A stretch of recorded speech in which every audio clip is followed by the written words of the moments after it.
తెలంగాణ తిరుపతిగా పేరుగాంచిన శ్రీ గురుమూర్తి స్వామి బ్రహ్మోత్సవాలు. గురుమూర్తి స్వామి బ్రహ్మోత్సవాలను విజయవంతం చేయాలని, అందుకు తగ్గట్టు ఏర్పాట్లు చేయాలని దేవరకద్ర ఎమ్మెల్యే జి మధుసూదన్ రెడ్డి, జిల్లా కలెక్టర్ విజయేంద్రబోయి, జిల్లా ఎస్పీ సూచించారు.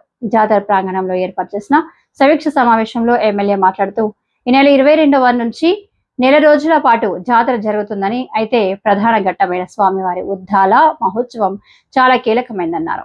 ఈ మహోత్సవానికి లక్షలాది మంది భక్తులు తరలి వస్తారని, అందుకు అన్ని సౌకర్యాలు కల్పించాలని కోరారు. అందరూ సహకరించాలని, ప్రజలకు ఇప్పటి నుండే బ్రహ్మోత్సవాలపై విస్తృత ప్రచారం జరిపి అవగాహన కల్పించాలన్నారు. సమావేశంలో జిల్లా అధికారులతో పాటు గురుమూర్తి స్వామి దేవాలయ కమిటీ సభ్యులు, వివిధ శాఖల అధికారులు పాల్గొన్నారు. గత సంవత్సరం 34 లక్షల అంచనా వ్యయంతో గౌరవనీయులు జిల్లా కలెక్టర్ గారు నిధులు మంజూరు చేయడం జరిగింది. దానిలో భాగంగా అవసరం ఉంది. అదే విధంగా ఈ వచ్చే భక్తులకి ఎలాంటి అవసరం వచ్చినా కూడా కంట్రోల్ రూమ్ కూడా ఎట్టుంది అనే ఒక సైనేజ్ కూడా పెట్టండి. కంట్రోల్ రూమ్ హెల్ప్ డెస్క్ అని పెట్టి వాటి సైనేజెస్ కూడా జాగ్రత్తలో పెట్టండి. అదేవిధంగా కోనేరులో లాస్ట్ టైం ఒక సంఘటన జరిగినట్టుంది. పడిపోవడం అనేది సో కోనేరు దగ్గర కూడా మనం కొంత జాగ్రత్తలు తీసుకొని రాత్రిపూట ఎవరైనా వెళ్ళి పడడం అలాంటివి ఎక్కువ జాగ్రత్తలు తీసుకోవాలి. ఈ మనకి 7వ తారీఖు వరకు ఈ జాతర కార్యక్రమాలు ఉంటాయి. అయితే మనకి ముఖ్యమైనది 26వ తారీఖు, 28వ తారీఖు ఉండాలో ఆ టైంలో ఎక్కువ మంది జనం వస్తారు. అదేవిధంగా మనకి సాటర్డే సండేస్ ఎక్కువ మందికి వస్తారు. కాబట్టి ఈ రోజుల్లో ఎస్పీ గారికి కోరేది ఏమంటే ఈ బందోబస్తు కానీ మిగిలిన విమెన్ కానిస్టేబుల్స్ కానీ రిక్వెస్ట్ ఉన్నాయో దాని ప్రకారం ఏర్పాటు చేసుకోవాలి. సో అన్ని డిపార్ట్మెంట్స్ కలిసి ఫైనల్లీ చాలా పెద్ద ఎత్తున చాలా ఘన కొద్దిగా వెనకాల జరగండి అన్న, కొద్దిగా ప్లీజ్ సాయి, కొద్దిగా వెనకాల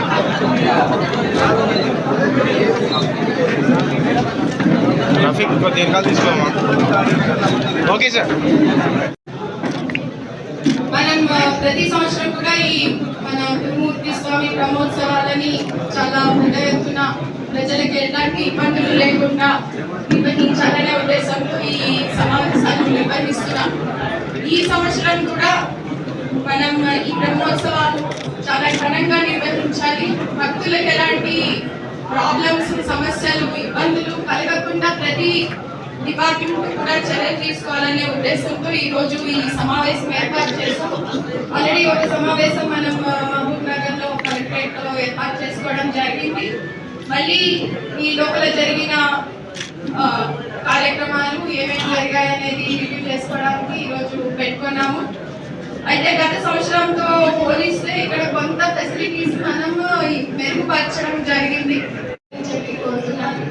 అదేవిధంగా మన డిస్ట్రిక్ట్ అడ్మినిస్ట్రేషన్ నుంచి మన అడిషనల్ కలెక్టర్ గారు, అదేవిధంగా ఆర్డీఓ గారు, డిఎస్పీ గారు ఓవరాల్ గా ఈ అరేంజ్మెంట్స్ డైలీ బేసిస్ మీద కోఆర్డినేట్ చేయడం అనేది అందరికీ మరొకసారి బ్రహ్మోత్సవాల సందర్భంగా శుభాకాంక్షలు.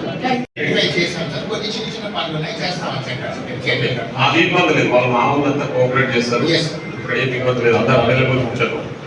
ఈ తరఫున సార్ ఒకటే రిక్వెస్ట్, ఇనిషియల్ 1 వీక్ అంటే from 28 to 1 week plus weekends main Saturday Sunday కొంచెం ఎక్కువ ఫోకస్ చేయాలి. సాటర్డే సండే కూడా చాలా వస్తారు. 2 days ఒక 1 వీక్ తర్వాత సాటర్డే సండే ఎక్కువ ఫోకస్ చేసి కొంచెం ఎక్కువ బస్సెస్ ప్రొవైడ్ చేసిన ఎట్టి పరిస్థితిగా వచ్చిన పబ్లిక్ కి ఇన్కన్వీనియన్స్ లేకుండా చూసే బాధ్యత మీది. ఇక్కడ మీరు ఎలాగో ఇంటిగ్రేటెడ్ కంట్రోల్ రూమ్ ఉంటుంది కాబట్టి అక్కడ మీరు సంబంధించిన ఉంటారు. సో హెల్ప్ లైన్ నెంబర్ ఏదైనా ఉన్నా కూడా దానికి సంబంధించి చూసి ఎస్పెషల్లీ మీరు పర్సనల్ గా దీన్ని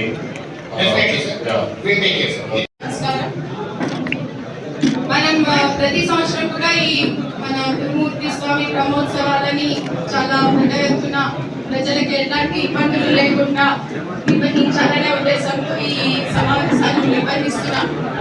ఈ సంవత్సరం కూడా మనం ఈ బ్రహ్మోత్సవాలు చాలా ఘనంగా నిర్వహించాలి.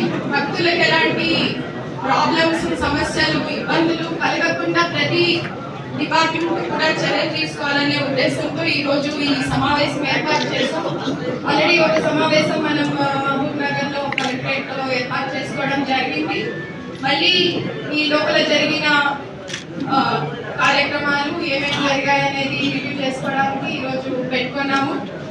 అయితే గత సంవత్సరంతో పోలిస్తే ఇక్కడ కొంత ఫెసిలిటీస్ మనం మెరుగుపరచడం జరిగింది.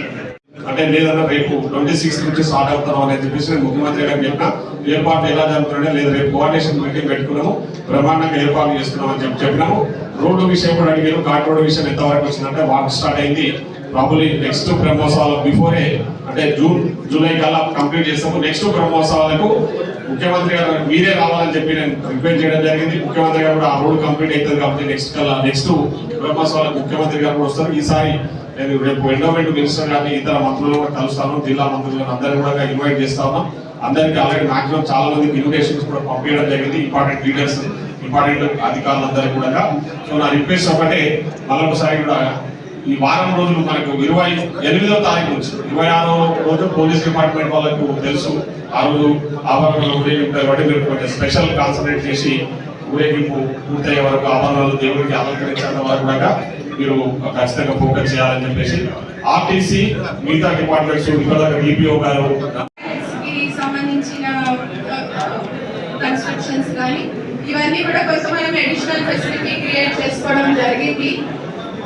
ఇప్పుడు ఇమీడియట్ గా మనం చేయాల్సింది ఏంటి అంటే, ఒకటి గౌరవ ఎమ్మెల్యే గారు లాస్ట్ టైం ఈ రోడ్ల గురించి కూడా చెప్పడం జరిగింది. అయితే పంచాయతీ రాజ్ రోడ్లకి సంబంధించిన శాంక్షన్స్ ఇవ్వడం జరిగింది. అట్లాగే వాళ్ళు పనులు కూడా మొదలు పెట్టారు.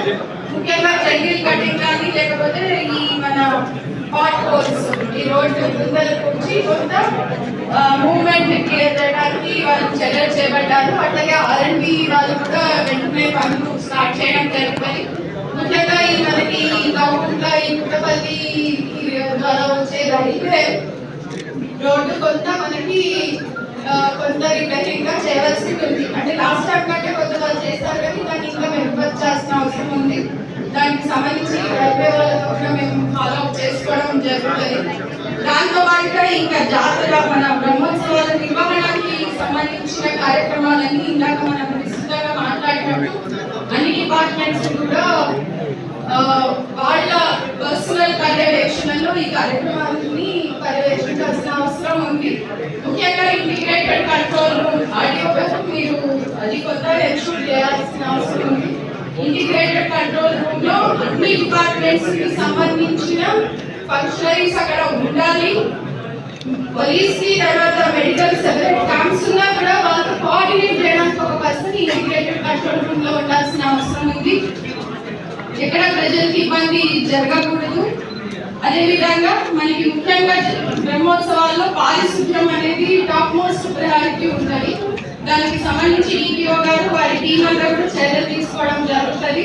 వేరే చోట్ల నుంచి NPOs ని తర్వాత పంచాయత్ సెక్రటరీస్ ని శానిటేషన్ సిబ్బందిని ఇక్కడ 24/7 డ్యూటీస్ వేయడము ద్వారా క్లీనింగ్ కార్యక్రమాలు జరుగుతాయి. అదేవిధంగా ఈ స్లాటర్ అయిన వ్యర్థాలు కూడా వాటిని ఎప్పటికప్పుడు క్లీన్ చేసుకోవడం ఇవి జరుగుతాయి. దాంతో పాటుగా ఫైర్ డిపార్ట్మెంట్ నుంచి, ఎలక్ట్రిసిటీ డిపార్ట్మెంట్ నుంచి, తర్వాత మన మిషన్ భగీరథ డిపార్ట్మెంట్ నుంచి వారి తరఫున వారు ఎక్కడెక్కడ ఫైర్ యాక్సిడెంట్స్ లేకుండా, తర్వాత ఈ పోలీస్ నుంచి దొంగతనాలు, తర్వాత ఎలాంటి ఈ అసాంఘిక కార్యక్రమాలు గౌరవ ఎమ్మెల్యే గారు చెప్పారు కానీ తర్వాత రకరకాలకి అవి జరగకుండా కూడా ఎన్షూర్ చేసుకోవడం అనేది జరుగుతుంది. అదేవిధంగా టెంపుల్ నుంచి ముఖ్యంగా ఇక్కడ షాప్స్ పెద్ద ఎత్తున వస్తాయి కాబట్టి షాప్స్ దగ్గర పారిశుద్ధ్య నిర్వహణ వాళ్ళు డస్ట్బిన్లు పెట్టుకొని అందులో ప్లాస్టిక్ కవర్స్ వేసుకొని కంపల్సరీగా ఖచ్చితంగా ప్రతి షాప్ దగ్గర